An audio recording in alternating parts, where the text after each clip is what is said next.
मी तुम्हाला हेच ॲडवाईस करेन, की जर तुमच्यासोबत सीनियर सिटिझन असतील किंवा लहान मुलं असतील किंवा अशी माणसं ज्यांना भीती असते उंचीची, त्या लोकांना इकडे नाही आणलं तर बरं आहे. कारण काही-काही पैसे खरंच जास्त स्केरी आहे. आपले स्वागत आहे बजेट भटकंती फीचरिंग हम्पी या सिरीजमध्ये, जेथे आपण हम्पी बजेट ट्रिप करणार आहोत. आमच्या हम्पी ट्रिपच्या शेवटच्या दिवशी सकाळी मातंग हिलच्या ट्रेकसाठी निघालो. विरूपाक्ष मंदिरासमोरील वाटेने हम्पी बाजार ओलांडून मातंग हिलकडे जाणारी वाट आहे. वाटेवर मार्किंग असून चुकण्याची शक्यता नाही. सुरुवातीस काही पायऱ्या व नंतर हम्पीच्या भल्या मोठ्या खडकांवरून वाट जाते.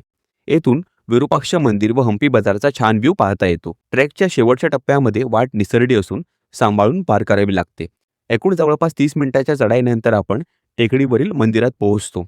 येथून विरूपाक्ष मंदिर, हम्पी बाजार, तुंगभद्रा नदी, अंजनाद्री टेकडी व अच्युतराय मंदिर असा सर्व परिसर पाहता येतो.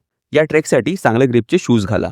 तुमच्या शूजला ग्रिप मिळत नसेल तर रिस्की पॅच, अनवाणी पार केलेले सुरक्षित ठरतील.